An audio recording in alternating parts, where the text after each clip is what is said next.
سڵاو بینەرانی خۆشەویستی تەلەڤیزیۆنی کۆمەڵە لەگەڵتانین بۆ پێشکەشکردنی گەشتی هەواڵەکانی ڕۆژی چوارشەممە سەرتا سەردێڕی چەند هەواڵ کۆبوونەوەی کرێکارانی ڕسمی نەوت لە ئیلام بەیانیە ئەنجومەنی برینداران و دادخوازانی شۆڕشی ژینە ڕوو لە بەشێک لە ئۆپۆزیسیۆن چواردەهەمین ڕۆژی مانگرتن لە خواردنی وریشە مرادی لە زیندانی ئەڤین کۆبوونەوەی کرێکارانی شارەداری لە شوش و ئیرانشار ناڕەزایەتی کرێکارانی کارخانەی توانەوەی ئاسن لە شاڕوود ناڕەزایەتی خەڵکی تەفتان دژ بە چالاکی شیرکەتەکانی سەر بە سوپای پاسداران بانگەوازی ڕێکخراوەکانی مافی مرۆڤ بۆ ڕاگررتنی سزای سێدارەی چوار بەندکراوی عەرەب لە سێدارەدانی 5 بەندکراو لە بەندیخانەکانی شیراز و قۆم و ڕفاندنی 3 کەس بە بیانووی کاردانەوە بەرامبەر بە مەرگی ڕێبەرانی حەماس و حیزبوڵڵا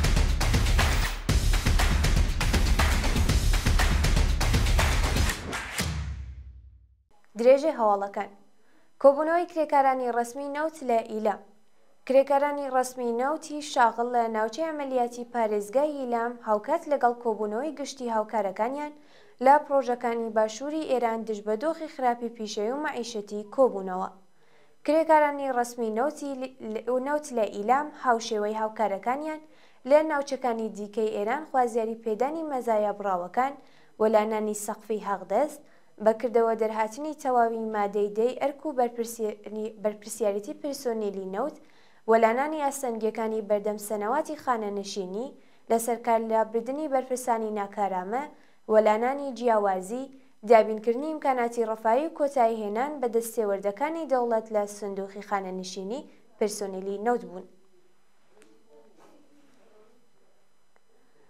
بەیانی ئەنجومەنی برینداران و دادخوازانی شۆڕشی ژینە ڕوو لە بەشێک لە ئۆپۆزیسیۆن ئەنجومەنی برینداران و دادخوازانی شۆڕشی ژینە ڕۆژی سێشەممە 1 خەزەڵۆوەری 1403 ڕوو لە بەشێک لە ئۆپۆزیسیۆن بەیاننامەیەکی سەبارەت بە چەند بابەتی گرنگ بڵاو کردەوە.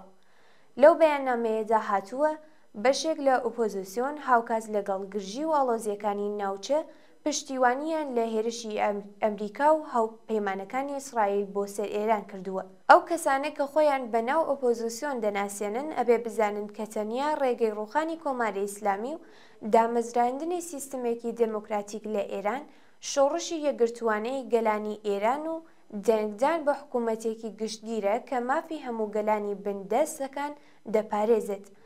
وڵاتانی ڕۆژئاوایی ناتوانن دموکراسی بۆ ئێران بێنن و ئەزموونی وڵاتانی دیکە نیشانی داوە کە کۆنە داگیرکارەکانی جیهانی سەرمایەداری تەنیا لە بەرژەوەندی خۆیان کار دەکەن نەک خەڵکی هەژار. هەروەها بەشێک لە ئۆپۆزیسیۆن لە ژێرناوی پەیوەندی لەگەڵ موجاهدینی خەڵق و لایەنەکانی دیکە وەکو سەڵتەنەت تەڵەب چالاکانی سیاسی پەراوێز دەخەن و تۆمەتی ناڕەوایان لێ ئەدەن. ئەو کەسانە ئەبێ بزانن کە ڕاستەوخۆ یان ناڕاستەوخۆ خزمەت بە کۆماری ئیسلامی و وەزارەتی ئیتلاعات دەکەن و بەو کارانە ڕێگە لە ناسینی سیخوڕەکانی کۆماری ئیسلامی دەگرن. لەلایەکی دیکەوە کۆمەڵێک کەس لە ژێرناوی ئۆپۆزیسیۆنی ئێرانی برینداران و دادخوازانی ئێران بەڕانتی سیاسی تۆمەتبار دەکەن کە دوور لە ڕاستیە و ئەبێ بزانن کە برینداران و دادخوازانی ئێران پێگەی سیاسیان بۆ خۆیان دانەناوە و بەپێی ئەرکی ئینسانی خۆیان بۆ ئازادی و بەرابەری خەڵک خەبات دەکەن. هەروەها تۆمەتبارکردنی کۆمەڵێک لە ئۆپۆزیسیۆن بە سەربەخۆیی خوازیاری بەڕێوەبردنی پلانەکانی وەزارەتی ئیسلاعاتە بۆ پەردەوازەکردنی ئۆپۆزیسیۆن.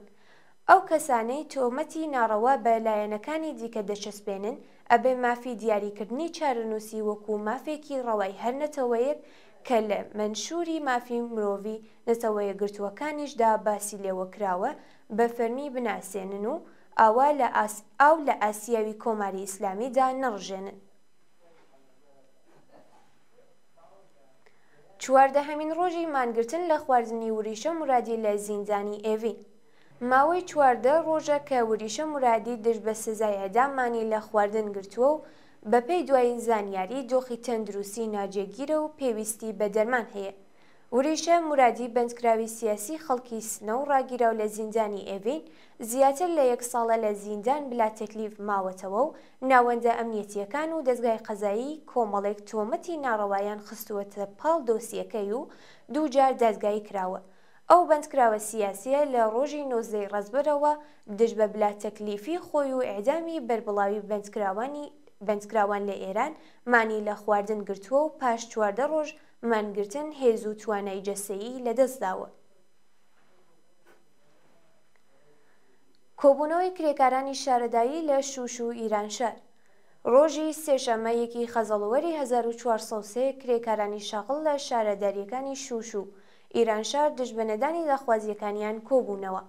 بەپێی راپۆرتەکان کرێکارانی شەغڵ لە شارەداریەکانی شوش و ئیرانشار 2 مانگە حەقدەستیان وەرنەگرتووە و بەرپرسانی شارەداری هێشتا جێژنانە و سەنەواتی ئەمساڵیان بە پێرسۆنێلی ئەو 2 ناوەندە دەوڵەتیە پەرداخت نەکردووە. بە وتەی کارگەرانی ناڕازی بەهۆی نەدانی حەقدەستی بمەکانیان بە ڕێکخراوی تامینی اجتماعی تووشی کێشەی دەرمانی بوون و بەرپرسانی ڕژیم هیچ بایەخێکیان پێ نادەن. ناڕزایەتی کرێکارانی کارخانەی توانەوەی ئاسن لە شاهڕوود.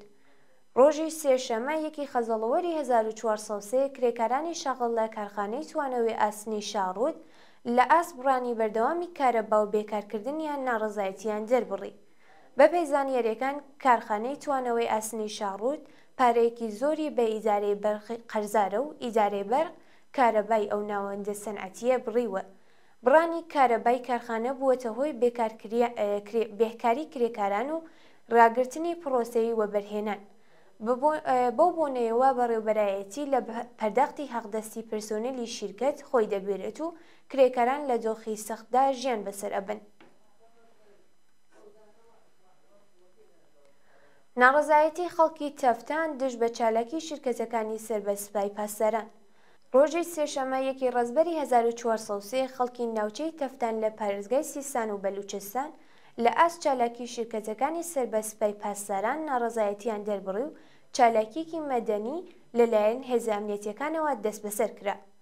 بەپێی راپۆرتی حاڵوەر شیرکەتەکانی سەربەسپای پاسداران بە مەبەستی دەرهێنانی زێڕ دەیان کانگایان لە تەفتان لێداوە و ژینگەی ناوچەکەیان بە تەواوی تێکداوە. چەند بانگە چالاکانی مەدەنی بەلوچ و دانیشتوانی تەفتان بە کۆبوونەوەی ناڕزایەتی داوای ڕاگررتنی چالاکیەکان دەکەن، بەڵام بەرپرسانی ڕژیم تەنیا بە سەرکوت وەڵامی داخوازیەکانیان داوەتەوە. ڕۆژی ڕابردوو چالاکێکی مەدەنی بە ناوی کەریم بەخش کوردی تەمەندانی لەلایەن ئیتڵاعاتی سوپای پاسدارانەوە دەست بەسەر و بۆ شوێنی نادیار گوازرایەوە. بانگەوازی ڕێکخراوەکانی مافی مرۆڤ بۆ ڕاگررتنی سزای سێداری 4 بەندکراوی عەرەب. کۆمەڵێک لە چالاکانی مەدەنی و مافی مرۆڤ لە بەیاننامەیەکدا خوازیاری هەڵوەشانەوەی سزای لە سێدارەدانی 4 بەندکراوی سیاسی عەرەب بوون. واژۆکارانی ئەم بەیاننامەیە خوازیاری هەڵوەشانەوەی خێرایی سزای لە سێدارەدانی ئەم بەندکراوە سیاسیانە و دەستڕاگەیشتنیان بە پارێزەری دیاریکرا و دەرفەتی کۆبوونەوە لەگەڵ خێزانەکانیان دادگاییکردنی دادپەروەرانەی ئەو هاوڵاتی عەرەبانە بوون. واژۆکارانی ئەم بەیاننامەیە هەروەها داوایان لە ڕێکخراوەکانی مافی مرۆڤ دامەزراوە نێودەوڵەتیەکان و بەرپرسانی نەتەوە یەکگرتووەکان کردووە کە بە دەستێوەردانێکی دەستبەجێ و چالاکانە هاوکار بن لە هەڵوەشانەوەی سزای ناممرۆڤانەی ئێعدام لە ئێران و ڕێگری لە جێبەجێکردنی سزای لە سێدارەدانی عەلی موجەدەم، موعین غەنفەری، محەممەد ڕەزا موقەدەم و عەدنان غوبەیشاوی بکەن. لە سێدارەدانی 5 بەندکراو لە بەندیخانەکانی شیراز و قوم. لە ڕۆژانی ڕابردوو 5 بەندکراو لە بەندیخانەکانی شیراز و قوم بە تۆمەتەکانی پەیوەندیدار بە مادەی هوشبەر و کوشتنی بە ئەنقەست لە سێدارە دراون. بەپێی راپۆرتی کانۆنی مافی مرۆڤی ئێران بەندکراوێک بە ناوی میلاد بادینلو بە تۆمەتی کوشتنی بە ئەنقەست لە بەندیخانەی ناوەندی قوم لە سێدارە دراوە. هەروەها 3 بەندکراوی دیکە بە ناوەکانی شاهین دەحقانی، عەبدولقادر و حەسەن خودابەندلو لە هەمان بەندیخانە بە تۆمەتی کوشتنی بە ئەنقەست ئێعدام کراون. لەلایەکی دیکەوە ڕۆژی سێشەممە 1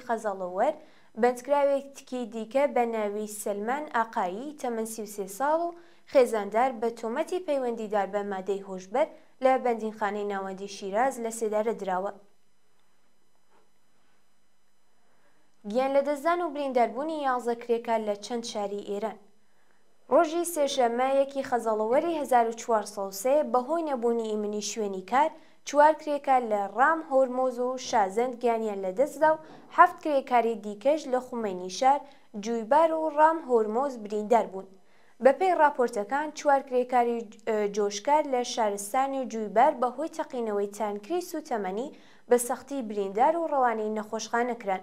لە خومینی شاری ئیسفاهان کرێکاری شاغڵ لە کارخانەی بردبڕین بەهۆی بەربوونەوە لە بەرزایی بریندار و ڕەوانی ناوەندە دەرمانیەکان کرا. لە شازەندی عێراق کرێکارێکی ڕۆژمۆزد لە کاتی میوەچنین لە بەرزایی دارێک کەوتە خوارەوە و گیانی لەدەستدا.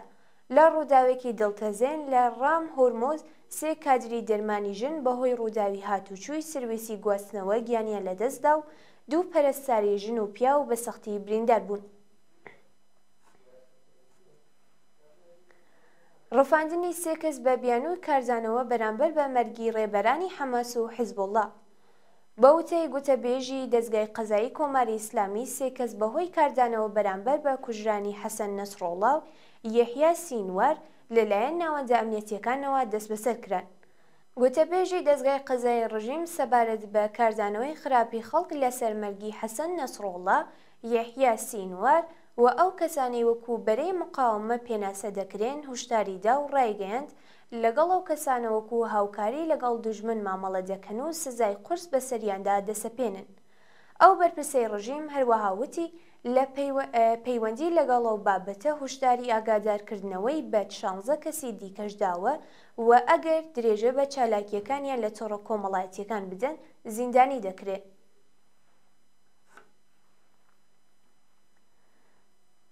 بردننی پرۆژە یاسایی بودجەی ساڵی 1404 ئێران بۆ مەجلیس. ڕۆژی سێشەممە 1 خەزەڵەوەری 1403 مەسعود پزیشکیان سەرۆک کۆماری ئێران پرۆژەی یاسایی بودجەی ساڵی 1404 بردە مەجلیسی شۆرای ئیسلامی و زۆرترین پشک بەروەزارەتی بەرگری و هێزە چەکدارەکان کەوت.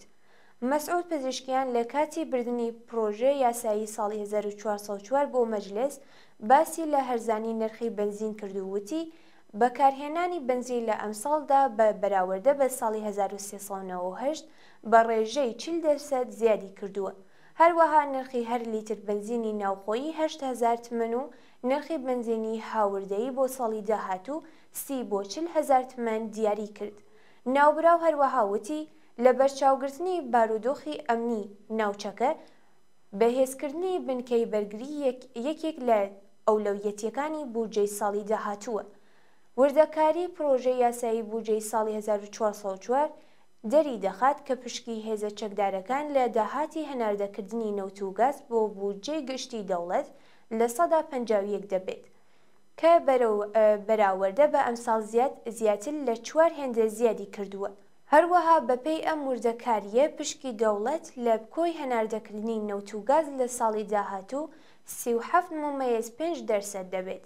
ئەمە لە کاتێکدایە کە لە پرۆژەی یاسایی بودجەدا دەوڵەت بڕی زیادکردنی موچەی خانەنشینکراوان و بەشداربوانی سندوقی خانەنشینی ملی، لەشکری و سندوقەکانی دیکەی خانەنشینی 20% زیادی کردووە. لە حاڵێکدا ڕێژەی هەڵاوسان زیاتر لە 50% تۆمار کراوە. وا دوایین هەواڵمان خۆپیشاندانی دژبەرانی شەڵ لە تل ئاویو. هاوکات لەگەڵی سەفەری بلینکەن بۆ ئیسرائیل و کۆبوونەوە لەگەڵ بەرپرسانی دەوڵەتی ئەو وڵاتە شەوی سێشەممە 1 خەزەڵەوەری 1403 سەدان دژبەری شەڕ لە بەردەم هۆتێلی مانەوەی ئانتۆنی بلینکەن کۆبوونەوە و خوازیاری ڕاگررتنی شەڕ بوون. بەشداربووانی ئەو چالاکیە بە وتنی دروشم داوایان لە دەوڵەتی ئەمریکا کرد گوشارەکانی بۆ سەردەوڵەتی نەتانیاهۆ بباتە سەرەوە بۆ ئەوەی بە زووترین کات ئاگربەس ڕابگەیەندرێت و دیلەکانی دەستی حەماس ئازاد بکرێت. خۆپیشاندەران هەروەها خوازیاری کۆتایهێنان بە شەڕی غەزە و لوبنان و دەست لە کارکێشانەوەی نەتانیاهۆ بوون.